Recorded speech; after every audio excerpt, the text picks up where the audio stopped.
So, hello everybody. Today, my guest is Ian Bousfield, who is currently on faculty at the University of Arts in Bern, Switzerland, and the Royal Academy of Music in London. And I would like to thank today's sponsors, Euclid IQ, which is the world's leader in audio and video compression, the World Trumpet Society, and also this week's sponsor, which is guard bags. And Ian was very into this guard bag and how nice a case it looked.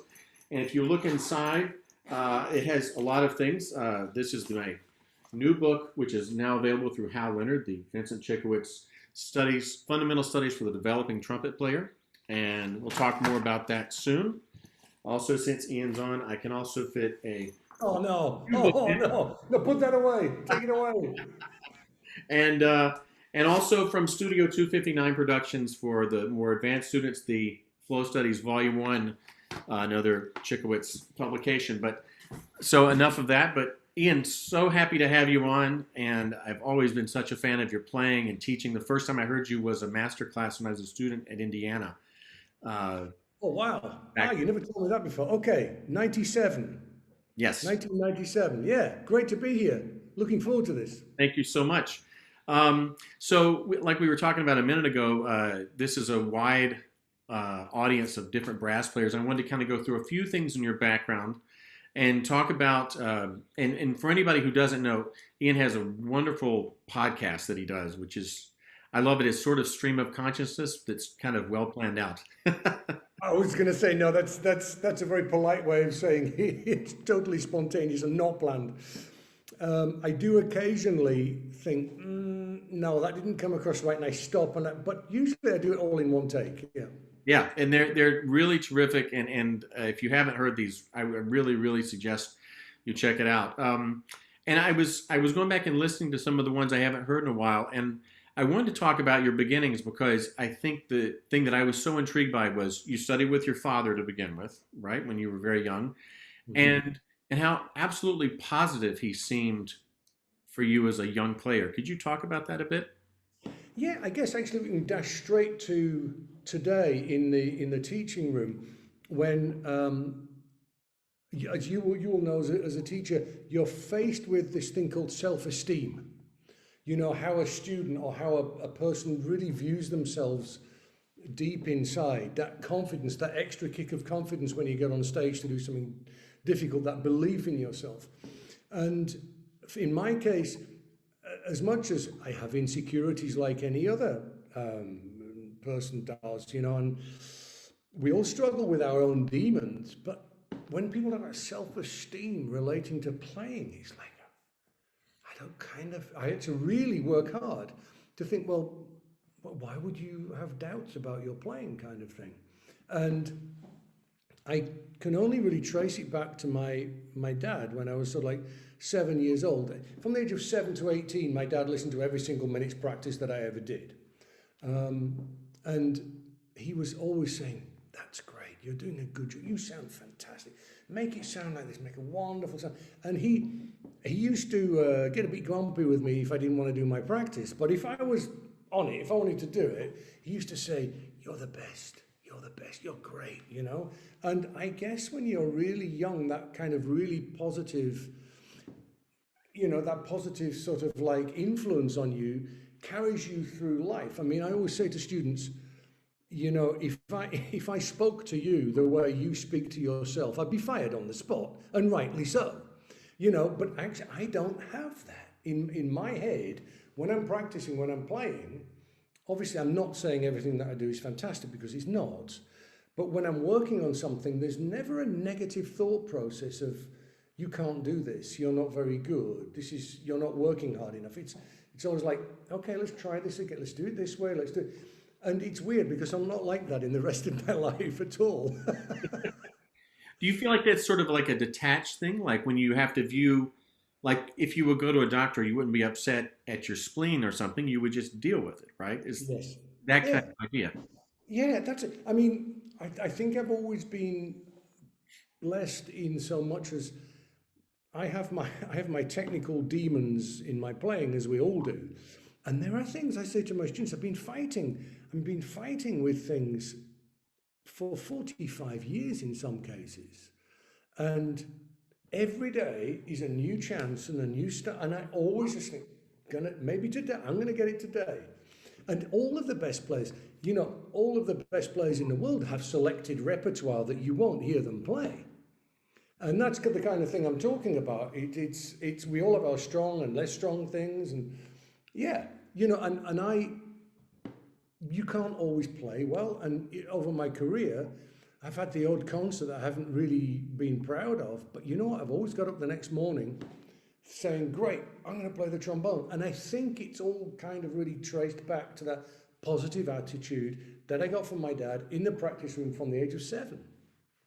Yeah, that's really great, because I think so many times young students, they hear so much negative. You're doing this wrong and you're doing that wrong, and they're never really taught to think that way and analyze a problem without it becoming them being the problem, right? Yeah, and I think there's this thing also that there's this. I was talking to someone else about this today, where a student comes in and expects the teacher to perform something pedagogically upon them that's going to make them a better player, and the teacher thinks he's got to stand there and tell the student what they're doing wrong. And when in actual fact, sometimes the best teacher is the one that says, yeah, you're doing it absolutely right. Keep going like that. You're going in a great direction. I don't have much to add. Sometimes that's necessary. I'm very fortunate to have a class where I do occasionally get to say that. But I would imagine that positive attitude feeds into their playing and keeps people on a path that's more positive. It takes a while. I mean, the process that I find with the students I have, the first one is raising their level of integrity as to what they're hearing.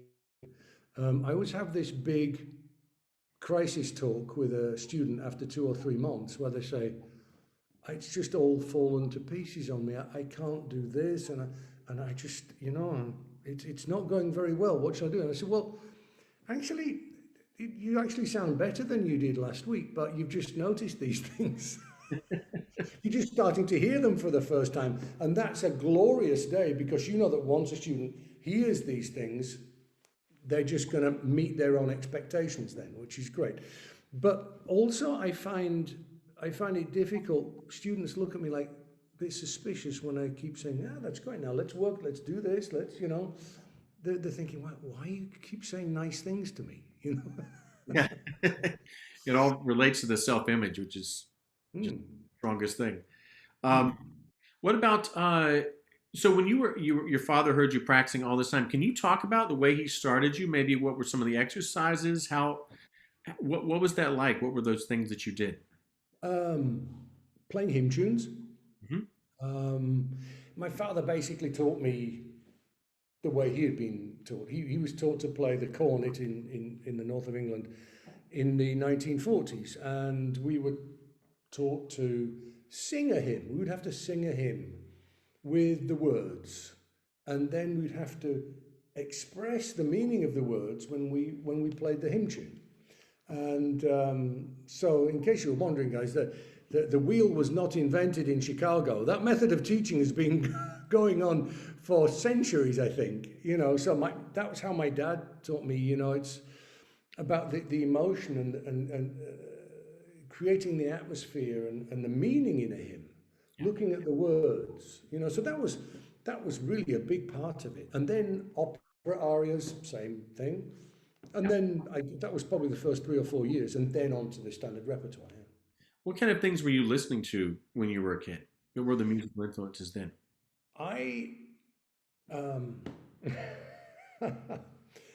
My dad used to go to the local local library and hire LPs. He didn't buy them. You could get them out for a week. And so I listened to Rachmaninoff 2, Ormandy. He kept getting that one out. The Brahms symphonies, Bruno Walter, NBC. Dennis Brain, horn concertos. Kathleen Ferrier singing. All that kind of thing. And Kempf, Wilhelm Kempf, that's right, Beethoven piano concertos. So, but when I look back now, if you look at what the iconic recordings of this, that, or the other, Má Vlast, Karel Ančo, Czech Philharmonic, all of kind of like the iconic recordings. I used to go to sleep at night listening to them. We had a very small house. We didn't have a lot of money. And he'd leave the living room door open. I have to go to bed, and he'd just sit down and he'd put a record on. And so I kind of guess I intimately knew the first three movements of most symphonies because I was asleep by the fourth movement, as opposed to when I was in an orchestra, which was the other way around. And also as a kid, you were playing brass band music, right? Yeah, my dad used to play. Where I come from is a town called York in the north of England, and it's a railway town and it's a chocolate town. It's where Rowntree's and Terry's were. So that's Kit Kat, After Eight Mints, all that sort of stuff. So I used to wake up every morning and smell chocolate, and then I'd go on the bus to school, 20 minutes to Tadcaster, which was John Smith's, Sam Smith's, Tetley's, Newcastle Brown. So I'd sort of smell beer brewing at school all day and smell chocolate and it seems to have formed my life. And so there was one of the brass bands was sponsored by Rowntree's, the people who made Kit Kats. And so yes, when I was 7, 8, I used to go and play along in the brass band. I still remember crunching on cocoa bean shells going into the band room, yeah. And how did that influence your music making early on? I mean, probably sight reading became a much improved skill. Sight reading, I think, from what I can see in Europe, the UK students, the young players coming up in the UK, have always had the advantage of they've understood right from the beginning context, playing in a chamber music setting, playing with others. I know you have a lot of that with wind bands in the US, but yes, it gave me the social aspect. It gave me the chamber music aspect, and when I moved on later to play with the Yorkshire Imperial Band, which is sadly no longer with us, which was one of the top brass bands, British style brass bands in the UK. I was very lucky. I was with them from the age of 14 to 18, and they won the British Open, the British National Championships, the Yorkshire Championships 3 times, and that was the golden time for them. And when I joined that brass band, they were doing 50 or 60 concerts a year. And I mean like to 500 to 1,000 people. And I played a solo in every concert. So from the age of 14, I was up on my feet at a very high level chamber ensemble, if you want to call it, and playing solos. And so I was always very happy being the center of attention, which, as you can now see, that your podcast is now being taken over. That's the idea. Yeah. So that's kind of where I got a lot of my training. So it's the chamber music, it's the social, it's, as you say, it's the sight reading, it's balancing chords, all of that sort of thing, and it's standing up and playing solos in front of an audience. Which is obviously a big help when you start taking auditions before too long after that period. Yeah, absolutely. Yeah. I when I was the way it grew from there, when I was 15, my life seems to be a series of well, I'll go for that, but I won't. It's far beyond me. I won't get it. So when I was 15, my dad saw this advertisement for the Shell London Symphony Orchestra Music Scholarship. And in the final, you got to play a concerto with the London Symphony. And Andre Previn at the time was the music director, and all of the greats, Maurice Murphy, all of my heroes, they would all be on the panel or whatever. And I went to the first round, and we got the letter, hey, you've got into the second round. It's like, second round, well, hey, nothing to lose now. I was 15. I'm like, oh, And then all of a sudden I'm into the semi-final. And my dad says, you're going to meet Maurice Murphy. This is amazing, And so then I get into the final. And that was it. My dad genuinely was, look, son, you're going to play a concerto with the London Symphony. We come from the middle of nowhere. It's like, you've won this competition already. And I just walked in, and it was just like, this is just... And I won it. At which point, the London Symphony kind of earmarked me a little bit and said, okay, we're going to, and Claudio Bardo became the new music director there, and he took me into the European Youth Orchestra. And then I went to study at the Guildhall School of Music, and it was another thing. The Halle Orchestra, which was my local professional orchestra in the north of England, needed a first trombone player. And it was one of those, well, I'm going to go for just for audition experience kind of thing. I was 18. Yeah. And my teacher, I was very headstrong, as you can imagine. My teacher, Peter Gain at the Guildhall School of Music, refused to go through the excerpts with me. I didn't know any of them, or not many of them. And I said, why not? And he said, because you're going to win it, and you shouldn't finish studying yet. You're 18. And I was like, no way. And I won it. And he was right in both cases. I was going to win it, and I should have carried on studying. He was right. I kind of partially, well, I do regret not having studied further, so I haven't. It seems to have worked out for you, though. It has, yes. I seem to have had this kind of a bit of a Peter Pan existence where whatever I fancied doing has worked out. And as you know from my podcasts, I'm always very open about my feelings, and I guess that stopped. The first door that didn't open when I just simply looked at it was when I left the Vienna Philharmonic. I was going to be a conductor, and I'm not.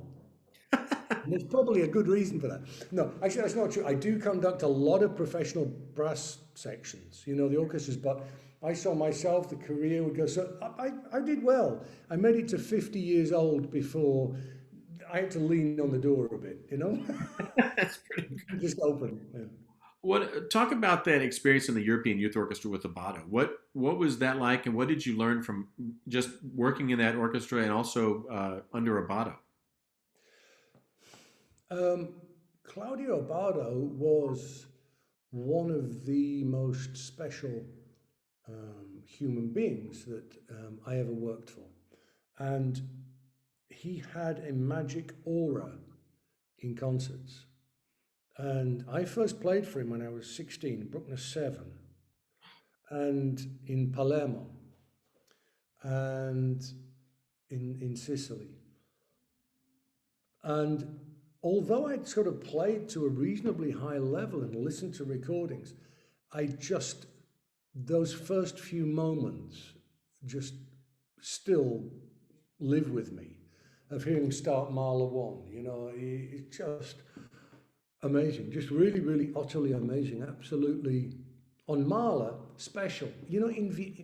People talk about Bernstein's Mahler, but honestly, I think Claudio really, and I just thought it was just special, and particularly live. It's almost like he was glowing. It's almost like he had this kind of aura, or maybe that's just my childhood romanticizing of the situation. I don't know, but he was quite special. Did he ever have any interactions with you personally that affected you or made you think about things? Any Yeah, he conversation? was the first one that kept telling me I was too loud. We always remember our first, right? Oh, don't force sound, no force sound.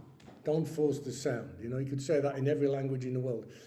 No, not really. I was never particularly close to him in that regard. There have been other conductors with whom I have been and still am very close and have had a big influence on me, a big effect on me. But it was only the musical thing, Yeah, yeah.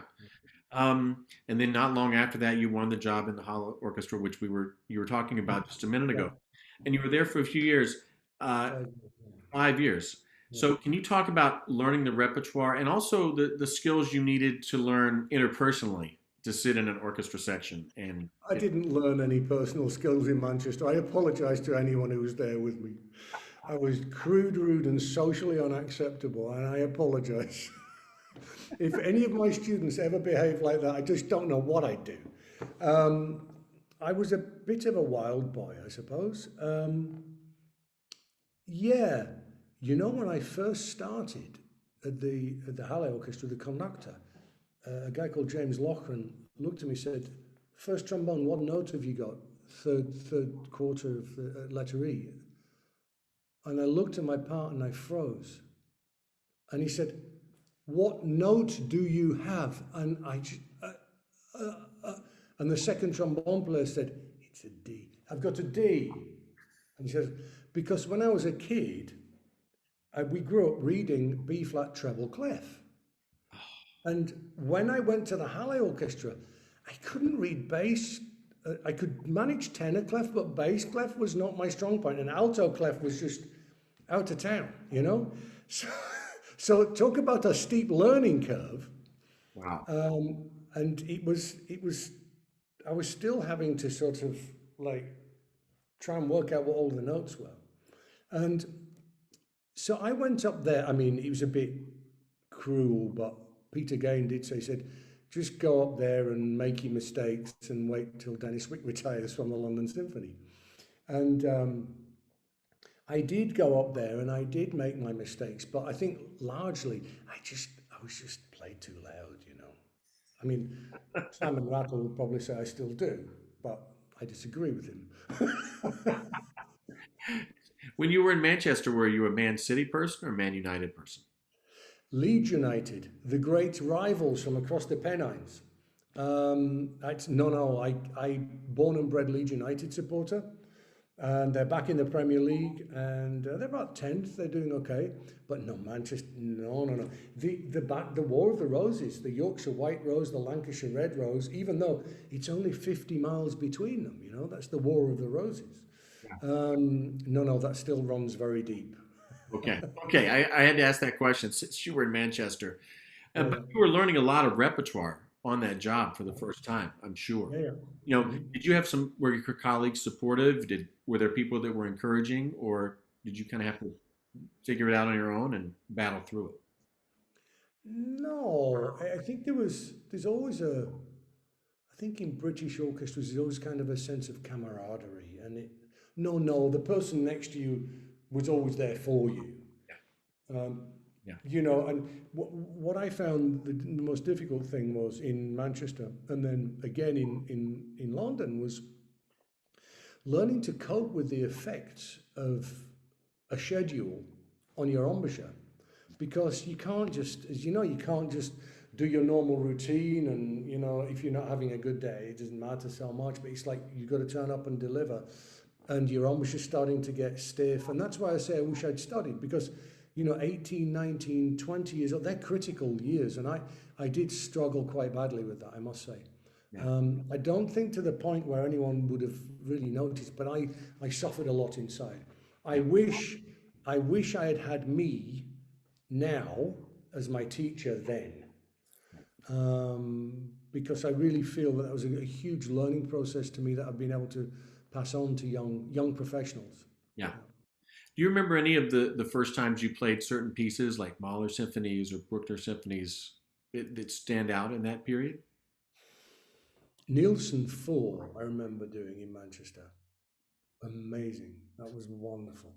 I remember then we got this conductor called Stanislav Skrovaczewski, who was later in his life really greatly lauded. He had been music director in the Minnesota Orchestra for years, and he just passed away. And I know you shouldn't speak evil of the sorry, Stan, but he put the fear of whatever through that orchestra. Yeah. And I remember I remember the first time I did Brahms 1, and the concertmaster phoned me the next day and said, I'd just like to congratulate you on Brahms 1 last night. It was beautiful. I didn't have anything to play. What's he talking about? I only, you know, I came in on a B because a B wasn't an A, it was a B because it was treble clef. I just came in on a B natural. What's he talking about? And then a year later, we did a run of them with Skrovaczewski, and he taught me how to fear it. He goes, oh, you know, and so that guy taught me how to be scared of a few things. Yeah. Perfect. It's always a nice lesson. Um, and then, and we talked about London Symphony. So the opening happened, and there were your heroes in the orchestra, and Dennis Wick Mm. retired. And can you talk about that audition? What do you remember about getting the job and how I that? didn't do an audition. They kind of, back in those days, an orchestra like the London Symphony, I think the strings did some auditions. But basically, the wind and brass, it was headhunting. They would select 9 or 10 people and try them out, give them all 2 weeks or a month each, Mhm. and then they'd sort of narrow it down and give, you know, 3 or 4 of them 3 months each or whatever, you know, odd dates. And I think you could express an interest in the job. So I called up and said, yes, I would be interested in the job. So they said, fine, we'll get you in. And they got me to do something in June 1987. Michael Tilson Thomas doing a lot of Gershwin and all that sort of stuff. And Michael and I hit it off, fell in love immediately, and we're still friends. He's still a mentor now. Yeah. In fact, I said to him a couple of years ago, I said, Michael, you know, we've known each other 34 years. Oh, no, then it was 32 years. He said, shall we get a tattoo? and, and, um, and so they got me in and I played and I thought it went really well. And then it was radio silence. And everyone and their dog was in there doing a trial with the London Symphony. Nothing. That was in June. All the way through August, September, nothing. All this great rep, they never called me. And then just before New Year's 1988, they called me up and said, oh, we're going to the Canary Islands in a couple of days and our first trombone player's dropped out. You know, would you come and substitute for us? And I nearly said, if you're not interested in me for the job, no. But I just sort of, something said, yeah, okay, I'll do it. It was Heldenleben. And we got to the first break in the first rehearsal. And the chairman of the orchestra came up to me and said, on behalf of the brass section, we'd like to offer you the job of principal trombone. So what they'd done is they'd been very impressed with what I'd done in June, and they just wanted to try everybody else out. And they reached the point and said, no, that is, despite his bad behavior, the one that we want. That's just a bizarre way that it happened. Yeah. Wow. Yeah. And with obviously as a trumpet player, the person I want to talk to you about from the London Symphony was, of course, Maurice Murphy, a sweetheart of a man. Just the few times I got to meet him. Can you talk about maybe the first time you played with him? Do you remember that, or on the Heldenleben in the Canary Islands? Do you have any memories of that? Well, actually, he came and did a solo recording with Yorkshire Imperial Band when I was 16. So after I'd done the Shell Scholarship, so I got to know him then. Mm-hmm. Um, he was. This is a difficult one for me because when he passed away, the first email that I got was from Michael Tilton Thomas. He was the one who told me that Maurice had passed. He'd obviously heard I was in Vienna then. He'd obviously heard before I had, and he wrote this thing about how much Maurice loved me, and that he said that what I didn't see because Maurice was in front of me, he said every time you picked your trombone up and played a solo, he was sitting in front of you beaming. And he said, but the most important thing is that good and bad, that man is a big part of who you are now. Yeah. Because he'd been such an influence on me when I was very young. I mean, we can go into the brass playing stuff of the focus, the center that I had to play with. I couldn't do any of this flabby trombone sort of, sounding really, really lovely and warm. You know, you trumpet players, you love it, don't you? Going, so these marshmallows wobbling around behind you, you know. I knew that if I didn't really ping through the center of notes with a really focused sound, no one was going to hear me because he sounded like, when you played with him, he sounded like he was playing on a piccolo trumpet. It sounded like this tiny little sound. And the further away you went from him, as all of the Star Wars films will testify, you know, he says the further away you went, the bigger and the louder it got. And he was one of 2 trumpet players I've worked with. A quintet with Reinhold Friedrich now, who has a similar a similar attribute is the higher they go, the bigger the sound gets. Yeah. You know, the pyramid goes the other way around. I mean, in concerts with Reinhold, we sit there and with the two trumpets are Jeroen Berwerts and Reinhold Friedrich. It's not often I sit in an ensemble and say thank you for letting me play, but it's kind of like that with those guys. And you know, for most of this stuff, Jeroen is playing the melodies in the middle register, and Reinhold's just sitting there. He knows what's coming, and at some point in the second half, it's going to go, and it just the sound just goes like that. It's incredible. So Morris was like that. He was very difficult to play with because it was very difficult for me to know when he was going to play because he didn't know. He was not a big leader. He led by his playing, but he wasn't a big mover when he led. Mm-hmm. And his breathing was terrible. It was awful. You know, he was like a fish out of water. You know, he'd be going, and this incredible noise would come out. The other, Rod Franks, who was the other first trumpet at the time, Rod was totally logical, and I always knew exactly what he was going to do. Right. But as a person, Morris led by who he was and how he played. He wasn't much into discussing things or going to meetings or anything. You know, he just loved being with people. You know. Yeah. And he could also say things to conductors and get away with it that you or I would be fired on the spot for saying. I can't even say it. You'll get deplatformed. I mean, he just used to ridicule conductors and they laughed. Was there a famous story about him where Bardo was asking for rotary trumpets and he came back and said something about German conductor, German music or something like this? Do you know what I'm talking about? No. What actually happened there was he said, "This is London. We play on piston valves. If you want rotary trumpets, go to Vienna," was what he said. Wow. And do you know the inverse happened? Claudio, they did Petrushka in Vienna. Yeah. And he said, "Could you do that on a piston trumpet?" Guess what they said? "This is Vienna. We play on rotary valves. If you want pistons, go to London." No, Maurice Murphy did set fire to a conductor once. This is a true story. Okay. In the Black Dyke Mills Band, back in the 1950s and 60s, the conductor was called, I think, Jack Atherton, if I remember. Obviously, I wasn't there. I wasn't born yet. But they used to smoke in rehearsals, so they'd have the wooden stands. Back even when I started, people used to, the cigarette would be smouldering on everyone's stand. And the conductor was apparently being, a bit of a joke or whatever. He's giving people a bad time. And Morris said, "Hey guys," look. And he got his cigarette lighter and went like this behind the conductor, and he lit his cigarette lighter, his lighter, and he was so obsessed with amusing the guys that he hadn't noticed he'd set fire to the guy's jacket. So he actually, Morris, yeah. That's another time. That was another age.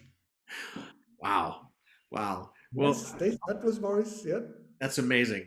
Well, I mean, and you're and speaking of Tilson Thomas and Morris, I mean the Mahler 7, I think people should know. If they don't know it, I mean, I think we'll talk about listing a little bit because the CDs and the records don't survive quite the same as they should. And that recording of Mahler 7 that you guys did, that's a fantastic recording. Do you have any memories of that? Yeah, I was sat next to him 12 times on tour when he did. I was sitting next to him when he did that. Yeah. The London Symphony brass section back then, it was heavy. It was really no, I don't want to shame it by saying we played too loud. It was really, I would say we went for it. Yeah, it was very. There was no sort of consideration of any kind of safety. Yeah. And I don't just mean in fortissimo, I mean in pianissimo. There was an element where you felt you could make a mistake if you were trying to create something. And that recording, which any trumpet players out there, if you haven't heard the Mahler 7 London Symphony Tilson Thomas, you have to hear that last movement, the beginning of it. And like I say, we did that 12 times on tour before that. And he went for it exactly the same way. And two of them didn't sound like that at all.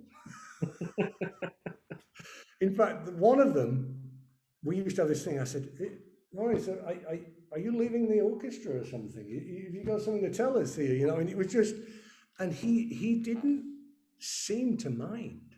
Yeah. I mean, I only ever saw him nervous once, and I couldn't, because it was always me talking to him about, I was worried about this, and he was like, nah, have a drink and shut up, kind of thing, And we did Symphonia Domestica, and the rehearsals had been kind of like, yeah, like not really Morris, Yeah, I mean, you can imagine what one should expect, from having done Zarathustra with him so many times. Like, bang, your side of a house coming out every time. And, and Symphonia Domestica was, well, it was okay. And he said, can I talk to you? I said, yeah, sure. He said, I'm scared. I said, what do you mean you're scared? Don't shatter my world. You're Maurice Murphy. You don't care about these things. How can you be scared? And he said, this is my last year. I've never played this before. I'm only ever going to play it once in my life. If I knock it over, that'll be the one go I had at it. So that shows how seriously he really did take these things. And when it came to it, he did just no big deal. He just played it, did his job. But that was the only one time I ever saw him fazed by anything. Wow. We were once, we were in Tokyo, and we were going to do Mahler 5. We're sitting next to him, and he picked his trumpet, and he took his breath, and everything started shaking, and he didn't play. And he turned around to me and said, what was that? I said, I think it was an earthquake, Maurice. I went, oh, da-da-da-da. That was it. Oh, you're totally unfazed by anything, Anyway, I mean, these stories with him could go on forever. Every day at work with him was an adventure for some reason. Wow. And I remember we talked a little bit before we started this. The first time I heard you was when I was in school at IU, and you were talking about you gave a master class. You were talking about the work schedule for the London Symphony. Mm-hmm. And it's basically like almost a different concert every night. Can you talk about that load and how that worked? Yeah, London Symphony was, and still to an extent is, no play, no pay. So it was a per service orchestra, is a per service orchestra. Which was okay in the 1950s and 60s when the money they were getting per call, as they called it, was so high that they were living in townhouses in Kensington in the middle of London. And with every decade, members of the London Symphony Orchestra were buying houses 5 miles further out of London, Yeah. And so my first full week as a member we did 4 calls a day. 8 to 11, 12 to 3, 4 to 7, 8 to 11. Because we had a full week on. We'd taken on a CD project of modern music. I have no idea what it was. I know it was a CD that we did in one place. And then we were doing some Royal Gala concert for the Queen. And the last piece in the concert was Bolero. And it was a busy week. And then James Horner, the film composer, said, I've got a film and I want to do it. And so we were doing the film sessions, 8 to 11, 12 to 3. And then going off to do the recording and the rehearsals for the concert. And that went on for, I think, 5 or 6 days. At the end of the week, I played Bolero. And it was like an out-of-body experience. I couldn't feel myself. It was just, and, you're just working. So getting up at 6 and getting home at midnight, Wow. So that was uncommon. It wasn't like that. That was an exceptional week. But 3 call days, doing a 21 session week was not unusual. And what made that difficult was you'd be at Abbey Road, you'd be at the Barbican Centre, you'd be at Henrywood Hall. So you'd be traveling 45 minutes between the sessions. So on top of doing 3 calls, you're doing 4 hours traveling a day as well. And people think that the schedule got a lot easier when I went to Vienna. It didn't, Mhm. because the opera was running every night, and then the Philharmonic was running parallel during the day. But for any of you who've been to Vienna, it's not even a 5 minute walk between the opera house and the Musikverein. So if you had a 3 call day there, it was easy, you know? Yeah, yeah. Well, talk about that. Going from London to Vienna. What was was there a reason you wanted to move from London to Vienna? Yeah, do you remember those 4 session days I was talking Yeah, about? okay, that was it. That was it. It was, there were two, I think, I think one is, no, a series of reasons. One is Claudio Bardo. When I went to the European Youth Orchestra when I was a kid, I was told that everything in England was better than anywhere else in the world. The food, the beer, the countryside, you name it. Yeah. And then, so the first time I ever left the country was to go to Palermo, with the European Youth Orchestra. I got there, the sun was shining, everything smelt of coffee, the food was incredible. It's like, this is nonsense. Who the heck wants to live in England? It rains the whole time. I want to live here. Look, it's great. So it started with the European Youth Orchestra, the ethos of the European Youth Orchestra. And I now have a strong connection to the Gustav Mahler Youth Orchestra for that reason, is it brings people from different countries together, and very early on in life they can form a bond Mhm. and realize that boundaries and barriers in life are not a good thing, that human beings are human beings, musicians are musicians, we're all one family. So I always had, from that day on, had this idea of living abroad, working abroad at some point. And in 1986, when I was in Vienna with the Halle Orchestra, the tuba player said, "Hey, the Vienna State Opera, that's the Vienna Philharmonic, are doing Electra tonight. We could go on one of these Stehplatz things and stand up and listen." And it was a free day. And remember what I was saying about how I used to be. I said, "No, I'm going to drink. I'm going out. I just want to drink beer, you know." And he said, "No, come on, you got to be kidding me." And I said, "Nope, I want a pie and I want some beer. It's my day off." And in the end, he kind of went, "You coming with me?" And we went, and it was the most amazing thing I'd ever heard in my life.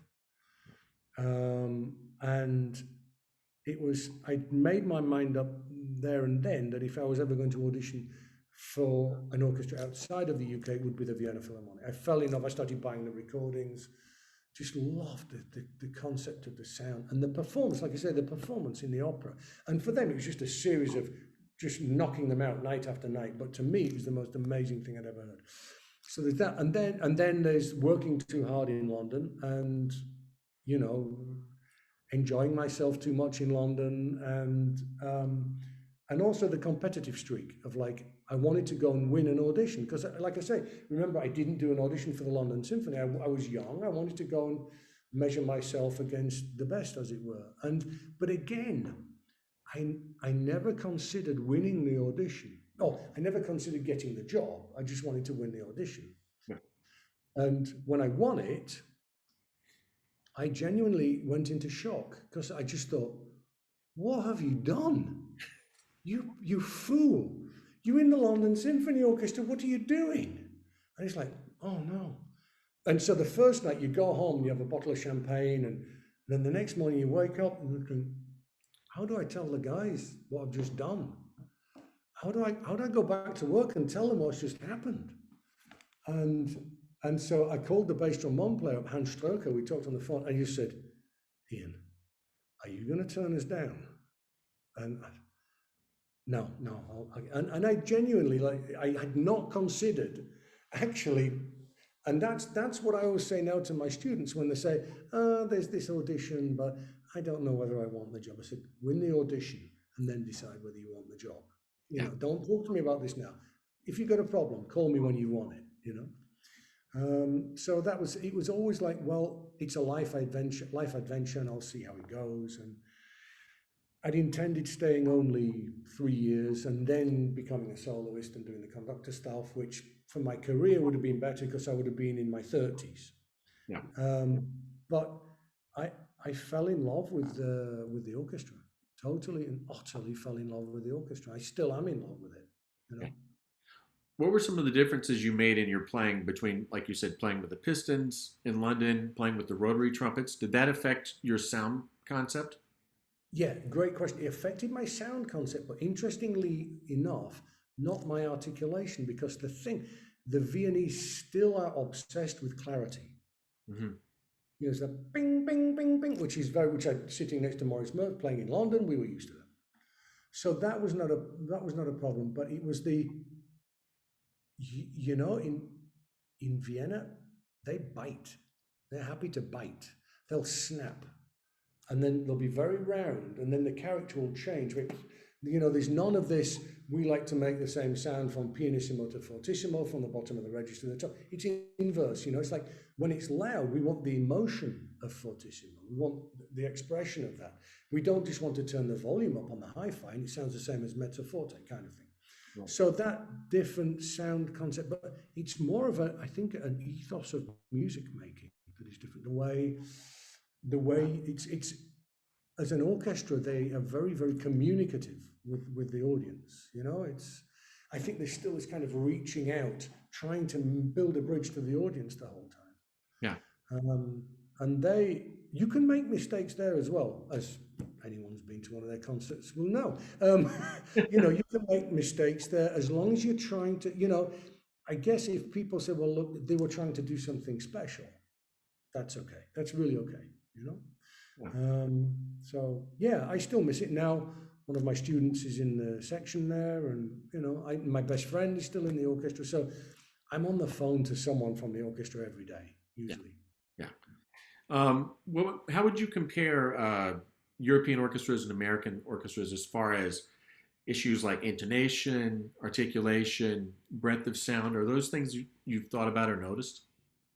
Well, I think that's a very, if you don't mind me saying, that's a very American question, because it's like people say to me, Americans say, I want to study in Europe. I said, where in Europe? It like changes every 50 miles, you know, the sound concept and the style. So I think you'll find that, I mean, if you look at the London Symphony, for example, that's going to be closer in philosophy to an American orchestra. Closer. I know you're all going to get defensive and say, no, it's nothing like it, but relatively, it's going to be Yeah. closer. And then you've got the Concertgebouw, which is very elegant, very, very noble, very impressionistic, sort of lighter style of orchestra. I recorded Mahler 7 with them. Jürgen needed to get out of something, and they said, only if you get one of these people to replace you. So I went and did that.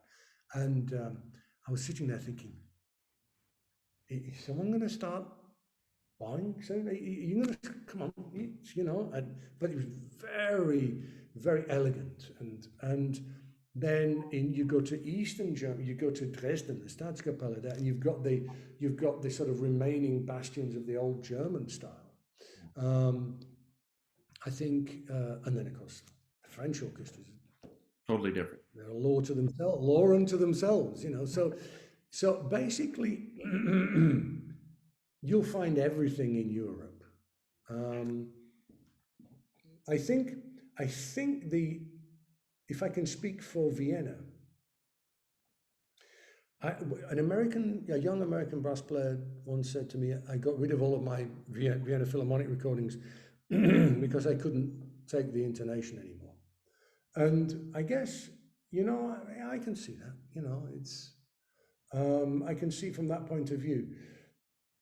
It's improved drastically since the 1950s and 60s when some of the intonation was horrific. But as we say in English, don't throw the baby out with the bathwater. The actual content, the actual musical meaning is something that we can all still learn from, all of us, even today, back in those old recordings. The Vienna Philharmonic has this priority of music, expression, communication, sound, and then a bit further down, you've got rhythm and intonation. Whereas the priorities, I think, in American orchestras are somewhat different, and they both have their advantages and their disadvantages. Right. I mean, I hear occasionally a modern American orchestra playing, and I marvel I marvel at the skill, but somehow I'm left a little bit cold. And I just feel that those priorities could be. And again, I'm doing the same to you as you did to me. I'm saying America, you're saying Europe. So I know it's not the same everywhere, but you know, yeah. Yeah, yeah. And part of that probably comes from our audition process also, because it's that's quite a bit to do with it. It's behind the screen. If it's not this way or that way, you're not going Yeah. on, and it's that's I, I'm lost. On here, folks, on here, I have the winners of my competition have been sent to me tonight. And for those of you who don't know, because of all the lockdowns and stuff, we decided we wanted to try and inspire young people just to get them through this hopefully last burst of restrictions, to give them an incentive. And it is actually relevant to what you were saying. I did a competition where, by the way, I don't know who the winners are. They've sent me the emails. I've got to read it out live, so I don't know. I've just said 10th place, 9th place. I've got all the emails. I don't know. And we decided to do the first round as an orchestral audition. yeah, Ferdinand David Concerto, Mozart Requiem out. You got marked on that. So can you earn your money? Can you do the day job? right, And then the second round was let your head out. Do what you want. Shows who you are as an artist. And there were 133 applicants, something like that. And just listening to it, it's been very interesting to hear the soloists who didn't make it past the first round. I just had a little dip round and listened to some other ones. The soloists who didn't show they could really, at that level, very, very good playing, but they're not strong on the orchestral audition stuff, so they never actually got the chance to play their solo piece because you had to get through that first. right. And then I listened to some people in the second round playing a solo and thinking, how did you get into this round?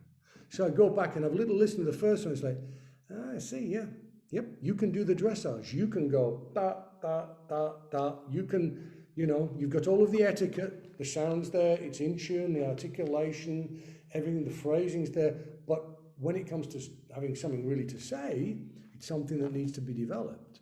So that, I think in itself, it opens that massive can of worms of the audition system. Are we getting the greatest creative artists of our day into the best jobs? And that question's on the table. And I'm not even going to go there now because no podcast is long enough to even Exactly. Right. discuss that. Yeah. I wanted to ask you about some conductors also, and maybe just sort of like a little free association. Some of them we talked about, but just down a list. Andre Previn. Yes. Possibly the greatest musician of our era. When you look at the guy practically invented lounge jazz piano playing in the 1950s. He was born in Berlin in the 30s. Assisted Eric Klongold. He wrote the film music to Lassie. He's played Mozart piano concertos with the Vienna Philharmonic. He's written an opera that he's regularly played, and he's conducted, the biggest concerts with the greatest orchestra in the world. But he always seemed so grumpy. It's like I used to think, if I was as talented as that, I'd be so happy. He was always just didn't seem very happy. And that's by the time I got to him. I think he'd got over being brilliant, he just got over it. But what a musician, just the most incredible musician. And the London Symphony days in the 70s, when he was music director there, were some of the happiest days of their life. They had a great time with him. And yeah, the reason why I sound like I'm a bit down on him was I don't know anyone more multi-talented than that guy. And I'm putting Bernstein in there as well. Yeah. What about Neville Mariner? Sir Nev. I did the Albrechtsberger concerto with him 3 times in the Vienna Philharmonic. And I've got the recording. It went really well. I was happy with it. And in between, in between the first, in the Musikverein, so we finished, finished the first movement, and he says to me, you know, time you started conducting, it's much easier, you know. And in the concert, you know, and it's like, that was like the chat between the movements. I should start conducting. Okay. But no, he was the accidental conductor, wasn't he? Because he became, he directed the Los Angeles Chamber Orchestra, as in he played the violin. And so there was the Los Angeles Chamber Orchestra director, Neville Marriner. And so people started to engage him to conduct, and he'd never conducted before. But hey, why not? That's how it started.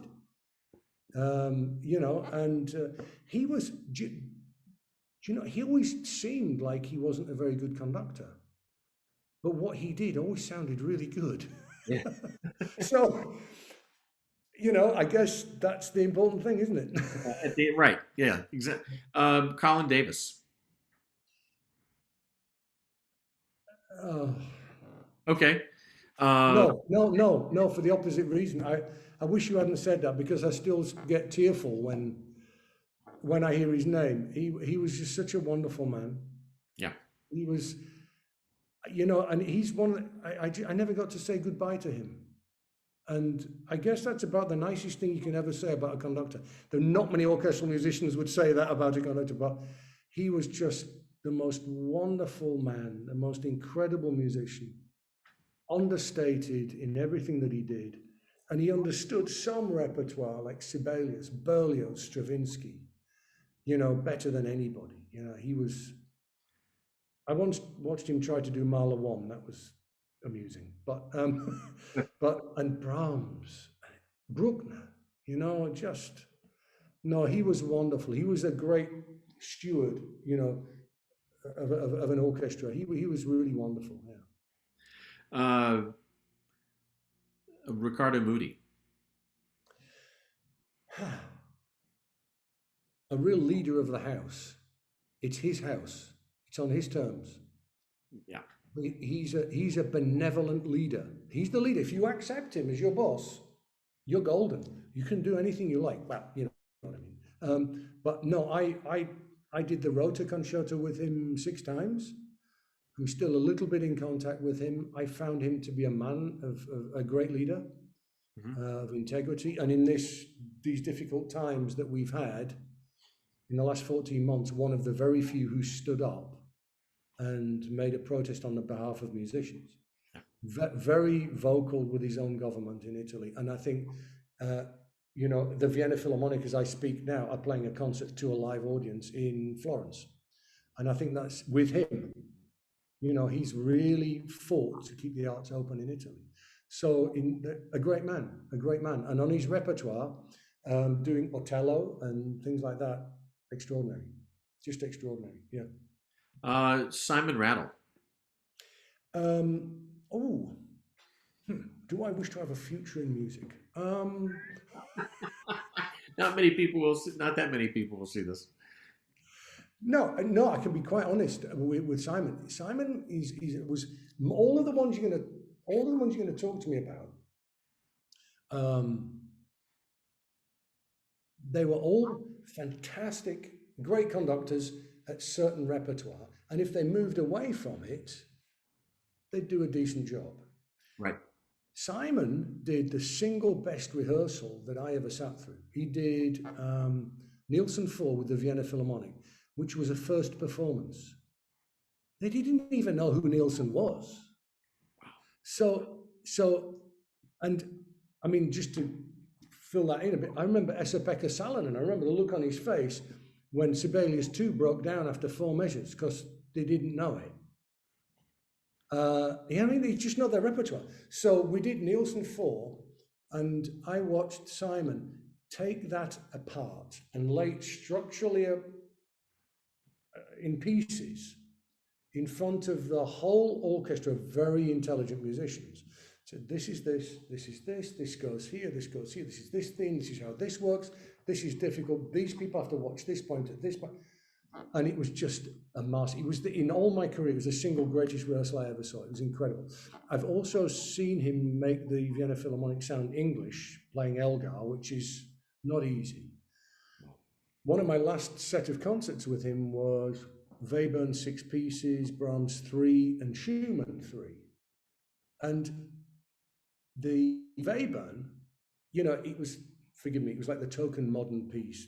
Zubin did it, Claudio did it, Bernard did it, everyone did it. Simon had the audience up on their feet screaming. It was one of the most amazing performances of anything. He just understood it like he was improvising it. And the Schumann was excellent. The Brahms, Simon just seems to, if he's on, you know. I mean, he's Haydn, he's world beating, he's Beethoven, maybe not so, you know. Yeah. So, but no, I mean, deserves to be in the list of all of those names that you're mentioning. Absolutely, yeah. Yeah. Gergiev. My friend. Yeah. I first played for Valery in 1988. One of his first concerts out of the USSR back then. He brought a 16-year-old Evgeny Kissin to record the Rachmaninoff Second Piano Concerto with the London Symphony, just after I started. And Valery had a full head of hair, a bit like, you know, we're both, you know. Yeah. He had a full head of hair, and he used a stick, but he was like Darth Vader. And it was this old, amazing Russian stick technique. You know, the old school. Yeah. Over the years, this sort of stick got shorter, and it got to a toothpick, and now he does all this sort of stuff. And I think today, if I had to put my neck on the line and say who's the most brilliant of all of the brilliants, I would say it was him. I don't think we always experience that, because the guy does 3 concerts a day somewhere in the world. You know, you can't nail him down. He doesn't, you know, he's a worker. Yeah. But I've seen him do things in concerts that I don't think anyone since Bardo was able to do. Real magic, real magic. And I know people are going to disagree with me.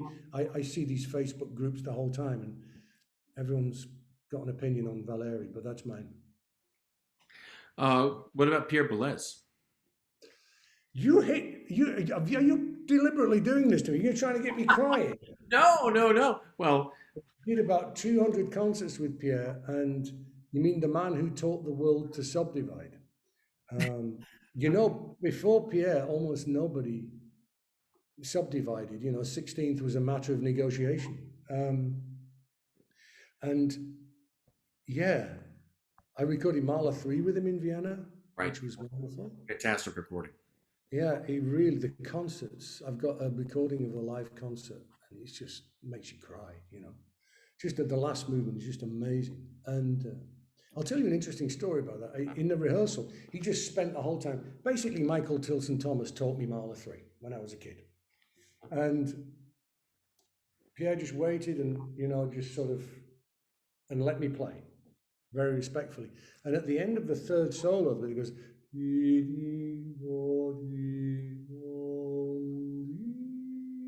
and I really did that with it. And he didn't say anything in the rehearsals, and he came up to me and said, yeah, Ian, you know, that bit, it's very nice. Would you mind not playing it so slowly? Because you see, 1 hour later, at the end of the last movement, the ba beep beep ba ba beep at the end of the big cry. This needs to be the same speed. And if you do this so slowly, it will affect my tempi for the next hour. So would you please not play it so slowly? And I said, Pierre, come on.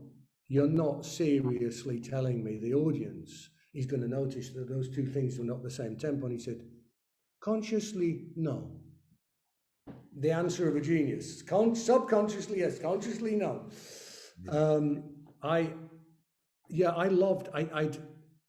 I started working with him, I think, when he got beyond his sort of hypercritical, this note is doing this, you know, because it just turned people into hypochondriacs, I think, in the 60s. And he was probably right about everything that he was saying. But I think it's amazing with Pierre that he was the enfant terrible in the 1940s and 1950s. And even Stravinsky showed him scores to have his approval before the first performance. It was because he had that new music scene completely nailed down. And yet he was George Zell's chosen successor in Cleveland. And he replaced Bernstein in New York simultaneously. Yeah. And I love the quote when someone said to him, why did you, you're the new man. You're the man who said we should burn the opera houses, and start again. Why have you taken these two like gold-plated jobs, And he said, well, if you spend your life as the mad dog barking outside the house, if they finally open the door, it would be impolite not to enter. So no, played a lot with him in London and in Vienna as well. And I know there's so many conduct. We could do this all afternoon. Right? Is there anybody else? I mean, I have more names I could draw up, but are there any other conductors you would like to mention that come to mind? Well, the most important one in my life was Michael Tilson Thomas, still Right. is. Right. My guide, my friend. We've always been in contact. Mm-hmm. And I guess there isn't, probably, I would say the best, all I can say is there isn't a single note I play on the trombone. There's not a single lesson that I give that doesn't have something of him in it, whether quoted or not. He's a brilliant teacher, brilliant educator, brilliant communicator. And for me, the two greatest music directors for a town on the American system are Riccardo Muti and Michael Tilson Thomas. You couldn't find two more opposite people, but they are both going, Michael is going to bring all of the artistic centers in the town together. He's going to unite the town behind the orchestra, and Muti's just going to be the leader of the house kind of thing. But I think they're both in their own way, both special. Franz Welser-Möst, I had a lot of respect for in Vienna. He was a great opera conductor. He was a great music director in the Vienna State Opera.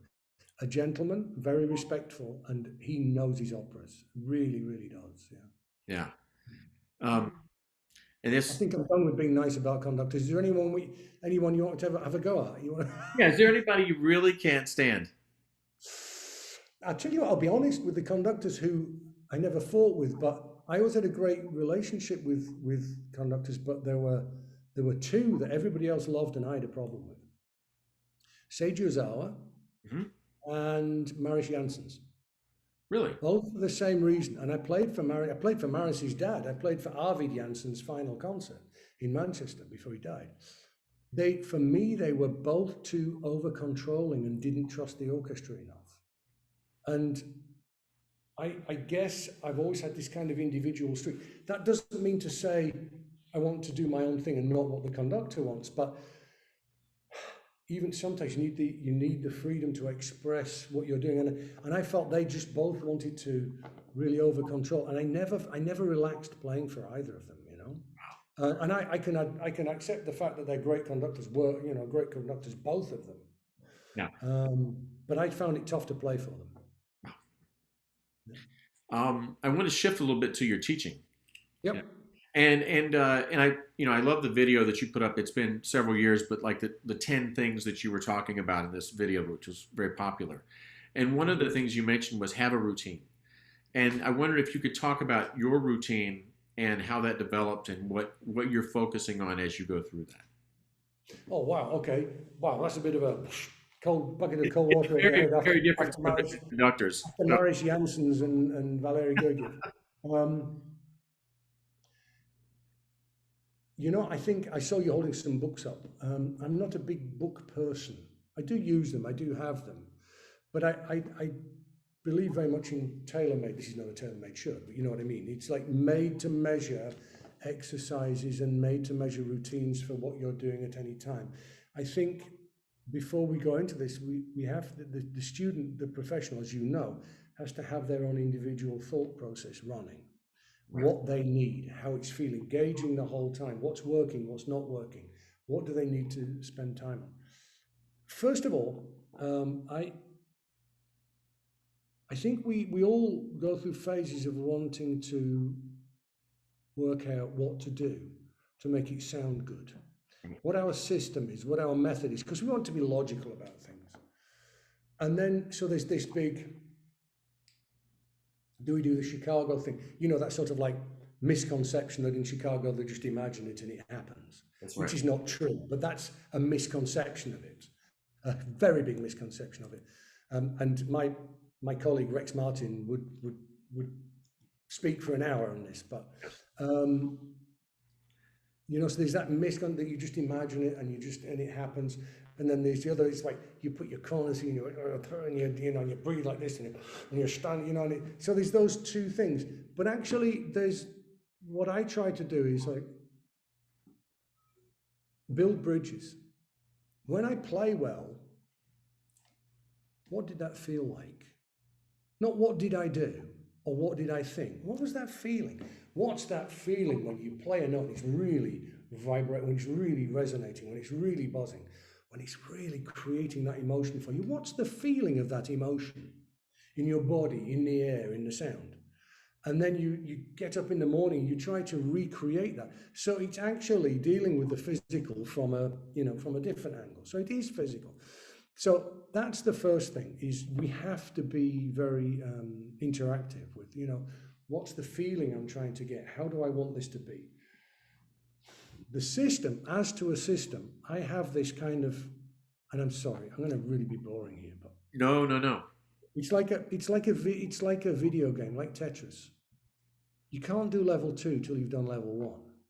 It won't let you.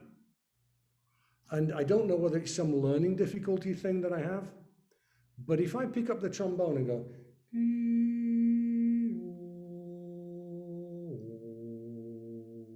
and it's not perfect, I ain't doing anything else. I don't care what solo concerts are coming up. I'm going to do that till it's right. I'm doing the basic, most simple, slow things. And you don't need a book, an exercise book or a study book to do. This is the most simple things. It's about how it's doing the most simple things beautifully, and about what is the feeling. And I do it like, I do this routine. It's kind of like, it's like yoga or meditation. You know, if you go to do yoga or whatever, people say you feel the breath coming in and you feel the breath going out. And it's like, hang on, is this a trombone lesson or yoga? What is it? You know, it's like, how does it feel when it comes in? How does it feel when it goes out? What's that feeling when it really feels beautiful? What's the feeling when you transfer from one note to the next? So that's the first part of my system, my routine. And it can be quite addictive. I'll do that for 45 minutes sometimes. In fact, my wife came up a while ago and said, "Are you okay?" I said, "You're fine." She said, "Look, are you watching the telly or something?" I said, No. She just gone for 45 minutes. I said, "No, it's good, isn't it? You know." And the better I am at doing that, I think over the years, the industry of pedagogy has grown and grown and grown. But as we all know as teachers, there are no good and bad teaching systems. There are only good and bad teachers. Right. And because I know people who teach diametrically opposite from what I teach, and they have fantastic results. And I have a lot of respect for that. But what I can say, what I'm discovering at the moment, the more perfect I can make those simple transfers, the more easy the most ridiculously difficult things are. Right. Now, of course, all of these etude books, whatever. So going back to it. So I'll do that. Yes, I'll do that. Mm-hmm. I'll play every scale in broken form. I'll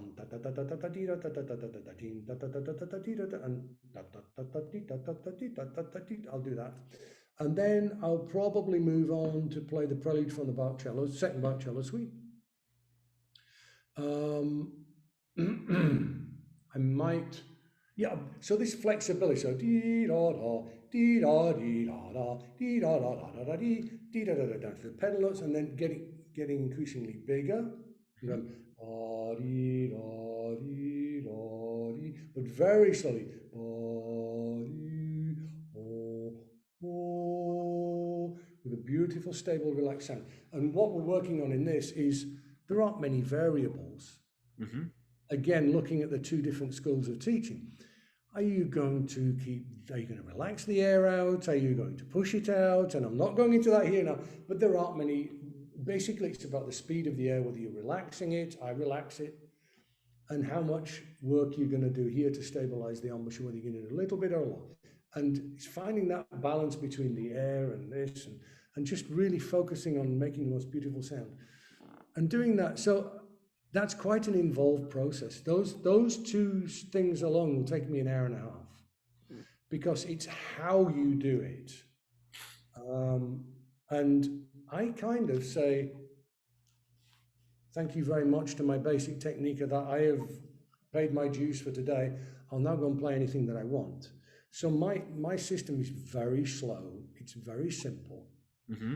And I find that the more I can hone my skills on the simple things, the better my top F is going to come out. So, but again, I build the routines for my students as to what they want to do. I build the etudes that they should be practicing, like the little mantra type etudes, and do it that way. Right. So that's it's No. a difficult thing to sort of say on a podcast, but I go for simplicity. Yeah. I wanted to ask, what are some common issues you see with three different types of players? Really young players, conservatory students, and then maybe a professional that comes to see you. Are there anything that are in common with those, or are they all kind of similar? Wow, no, they're all the same and they're all different. Every student that walks through the room, as you know, is different. And I try to be a different teacher for everybody who walks in. And so I try not to have a system. Mm-hmm. I'm very lucky in that the class that I have here are all, they're amazing. I have just wonderful students. I'm really, really lucky. Yeah. I know everyone's supposed to say that, but they are. The standard is, it's how to be the best teacher. Have the best students. Yeah. And I'm very fortunate. I think I probably do now. But you ask an interesting question about the young player. When I was a kid, when I first went to school, I used to be scared that my shoelaces would come undone. Because the teacher would have to tie them for me. I didn't know how to do it. And it was embarrassing. And yet every day I go to work and look down and I see that I must have tied my shoelaces, but I don't remember doing it. It became second nature. Yeah. And at some point, someone had to explain to me, my mom had to show me how to tie my shoelaces. Now, I have an 8-year-old son who's playing the trombone. And, I'm reaching the point where I'm going to have to tell him how to tie his shoelaces. And I hoped we'd never reach this point. Because he breathes and he blows and his embouchure is great, but yeah, the low register's not what it was. So I'm actually going to have to say, look, son, what you need to do is this. Yeah. So with the student, it depends what stage they are. Am I teaching them how to tie their shoelace, or am I teaching them how just to walk in life and imagine what they want to happen? And that can happen at any age. I have a 16-year-old girl in my class already, and she is. I just say to her, Sophie, don't do it. Just play it like this. And she says, okay. And she plays it like that. And it's like no explanation required. She's utterly remarkable. And then you get even the 22-year-old where you say, why don't you do this? And they say, well, how do you do that? And then you've got to be ready with a lexicon of what can I say that's not going to mess you up? Right. And also because when I get a 21-year-old, a 22-year-old, I have to work out what's missing in their education up to that point. Right. Because nobody arrives age 22 to do a master's complete. Otherwise, they don't have a job. And so it's like, how do I fill those gaps without you realizing I'm doing it, kind of thing. Right. So those things will, with professional players, it's very often ground that wasn't covered when they were students, and now the chickens are coming home to roost. Right. And which was Arnold Jacobs' great speciality, of course, emergency medicine. And Rex Martin is a master at it as well now, and it's like how to you approach these things from so many different ways depending on the age. I I'm capable of getting my screwdriver out and teaching extremely technically, but it's a last resort. I try not to. I'd rather not get people overthinking about physicalities of things. And I try to, I mean, it's interesting. Rex Martin, I managed to nail him in a conversation once where I said, what about the embouchure? He said, well, it's the most important thing. If you haven't got a good embouchure, you can't play anything. And he said, I'm probably working on the student's embouchure every minute of every lesson, but they don't need to know that. Yeah. And so very occasionally I have to say and also, you know what I'd really like? Maybe someone listening to this podcast will be able to advise me. I have one student, a Spanish student, who's a fantastic player, and he wants to tell me which part of his teeth to strike with his tongue. And it works for him. I'm one of those people who can stand in, I can either think or I can think physically. And what should he do with his throat? And he's like, Alex, come on, we don't need to do this, But he wants to know, and it works. And yet there are other students where if you even ask them where their tongue is going, they're in a crisis for 6 months. And to understand those two different personality types on site, so I know how to teach this one and not this one, I'd really love to know. Yeah. It just depends on the student, obviously. It does. But there must be the way people learn. Right. I think that's what I'm focusing on most in my teaching now, is trying to understand how the person in front of me needs to receive the information that they need at that point. Right. And from listening to your podcast, I know you're not the biggest lover of metronomes. No. How do you work on pulse with a student when they struggle with this? I think the problem with metronomes is, and again, everyone's going to have their opinion on this, but hey, this is my podcast apparently. The problem with metronomes is they kind of take pulse out of emotion. Okay. Music is it's a form of communication that comes from this inner voice. We see these dots on the page, we translate them into this voice, and we portray that.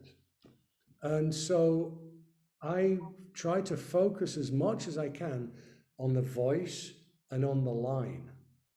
Because if they really understand and feel the music that they're playing, they can't rush. They can't just play it wouldn't make any sense. So that's kind of how I do it. There are, of course, that's a bit reactionary. There are, of course, positive ways of using metronomes. Right. But I feel that brass playing very much is, at the moment, being divided between those who operate a piece of machinery in a very artistic and musical way and those who represent an inner voice. And I'm way past saying I prefer one or the other. I do the voice thing, and I work best with those students. Those students who want to be told how to physically, literally operate it to create art outside of their body. I find that very difficult because to me, it's a representation of the inner. And if they've really got that voice, if they've got that melody going, they're not going to rush. Right. Absolutely. We talked about the competition a little bit. For people that don't know, you have this great competition that, and I love the inception of that, how you talked about, can you do the job? And then now let's see what you have with the soloing. Another project you have, which you recently talked about, is this new online community. I wondered if you might talk to people about some of that material and where that process is. I think, my wife says I should stop talking about this until I've got it done. But okay, my wife was going to help me set this up, but she's got very involved in crypto and successfully so. So she's,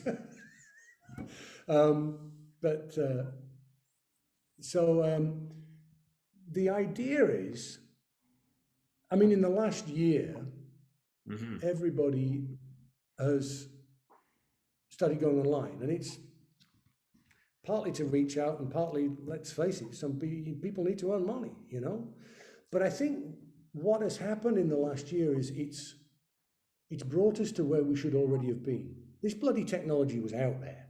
We could have done this. We shouldn't have needed this horrible situation to bring the best out of us. And I really want to build this community where I'm sharing everything that I do. What I'm doing is limited to 12 students here in Bern, and I want to put out sessions where I'll actually practice with people. Well, practice, Yeah. all together. I'm putting coaching videos out, but not the way we know them, kind of thing. And to have sort of like once or twice monthly get-togethers like this, but with everybody there. Yeah. Where you meet to get a drink and hang out, and so that people from all over the world can come together and can be together. And I also, it's mainly philanthropic because we've got all of these first world students here in first world students here in Bern, as you will have there in America, and I want the information to get out to the kids in Peru and to Ukraine and to parts of China maybe, and so there'll be different layers to it. Some of it will be free, some of it will, cost a little bit, and then for increased access, it'll cost a bit more. It's not really something that to be done for money. It's something that I want to do. I want to. I think everyone is wanting, say, could we do your coaching videos? Could we do? It's like, I just want to do my own cottage industry type community for my friends, for my people, as it were, who I like being with. Because as we were talking, before we started this, people are becoming friends on Facebook. I have friends, genuine friends, who I thought, I never realized I had so much in common with you. And this is one of these situations where we can just do something together. Yeah. And this kind of leads into my sort of what will be my last question, which would be, this COVID period has obviously been horrible, and horrible things have happened, and we talk about lockdowns are horrible and all these things. But what things do you think have come out of that are positive, like some of the things we just talked about, and what things do you think will stay? Because I know a lot of it, there's once this is done, this will get back to normal. But it's more, well, we've obviously gained some things out of this. What do you see are the most positive, and what things will stay? From my point of view, I've almost decided I'm not doing any more masterclasses anymore. I'm not traveling. I'm not flying to Canada to do 3 days teaching. It's just, there's absolutely no point. I think so. The benefits: one, students are recording themselves. They have to. It's the only way they've been doing it. Two, they've had to be responsible for their own development. They've all got exponentially better. I'm sorry to say this, but I think the state of world trombone playing is much more healthy now than it was 14 months ago. Because, students have not been able to turn up every week and just go, they've had to go and take responsibility for their own development. And we've been there for them. I think this situation of, which I do with students, of them sending recordings, which I can listen to, give them feedback. So during the first lockdown, I was hearing recordings from all of my students every day. 3 minutes, 5 minutes, and it was for the cost of one lesson, they had access to me every day. And I think that's the future, because the magic in a lesson happens in 5, 6, 8 minutes. It doesn't have, it's like they come in, how's your dog's limp this week? Is your mom okay? And did you see that thing on the television last night to gauge how the student's doing that? Let's go through our basic routine. And in the middle of that, there'll be a killer 6 minutes where it's like, this is what you need to do. Yeah. And I think the last year has given students more access to that, where I can listen to a recording and go, what you need to do is this. Try this today and get back to me tomorrow. Yeah. Tomorrow. Not next week, not in 2 weeks, tomorrow. And so I think that's a huge advantage. There's nothing like face-to-face, that is for sure. But I am being able to now regularly mentor people on the other side of the world. If someone has a problem, if someone's worried about something, I say, yeah, I hear that, just try this. And they don't have to get on a plane and fly halfway around the world or whatever. So I think that's the one thing. I think the online concert will go. Let's hope the online concert is gone. But I think it's dragged us kicking and screaming to where we should already have been. And I think those aspects of it will remain. Yes, I personally am committed now. I've realized in the last year, it sounds like a crazy thing to say, but I realize really quite clearly how much music means to me and how much performing means to me. And I've realized that it means more to me than money. And I think we've all had to, I've taken a 70% pay cut last year, and next year probably won't be much better. And hey, guess what? I'm still here. No need to feel sorry for me, folks. I'm fine. It's okay. But it makes you realize that at the end of this, I just want to play. Yeah. I want to stand up in front of an audience and do my best, and so, but as far as the mentoring, the online stuff, I think, and the community, I mean, like I said, I've got all of these friends on Facebook who were, some of them I've never even met, and we're messaging the whole time, and we can really get our own group. So that's what's going to good that's going to come out of it. What do you think? What do you think is going to come out of it? I agree with you. I think the access people have had. Some of these podcasts I've had, I might have somebody come in, but then there's 5 or 6 of their friends come in, and I think it's made people feel like it's not such a big world now. That part of it is shrunk down.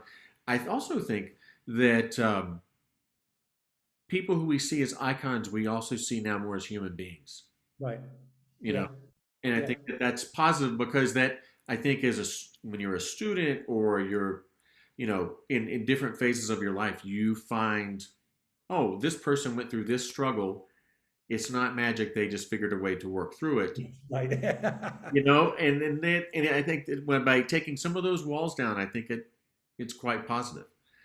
And I Yeah. also think, I hope that, like you said, once this lockdowns are over, this virus leaves or leaves us mostly, and we are playing concerts, I hope that people can't wait to go.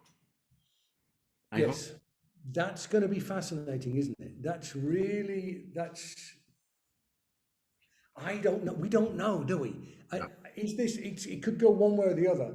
They're either going to say, well, we've learned to live without it, or they're going to say, where have you been all of my life? And it's just, the Vienna Philharmonic last night played their first concert live to an audience. And it's the longest the orchestra's ever gone without performing to an audience in its history.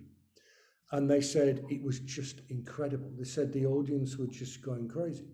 Yeah. So I think we're going to have this wave of performances, I hope.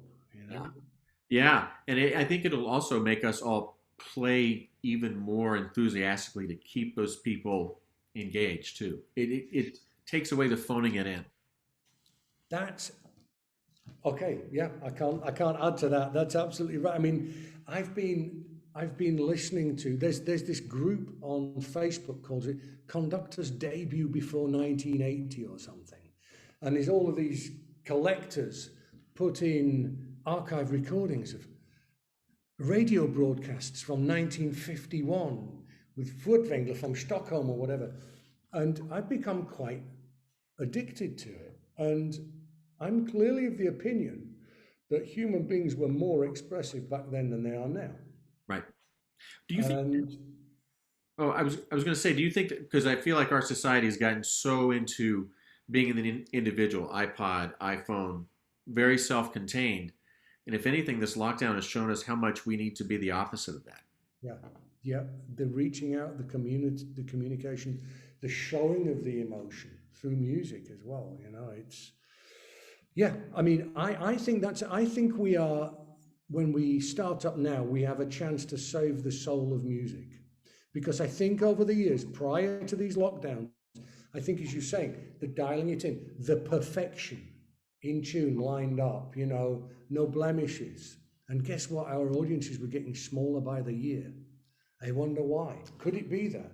Could it be if we actually drop our egos and leave our techniques on the floor and just try and reach out, whether audiences are going to really come back? Right. So it will be fascinating. Yeah. Well, thank you so much for doing this. And I'll stop the record button in just a second. So hang on. But thank you, Ian, and thanks for everybody that's watching this. And it's a great conversation. And if you haven't had a chance to check Ian's podcast out, you have to do it. It'll keep you sane. Thank you very much. And if anyone watched that all of the way through, congratulations, you're a hero. Thanks, Ian. Hang on one second. Okay. Oh, oh, wait. I almost did the wrong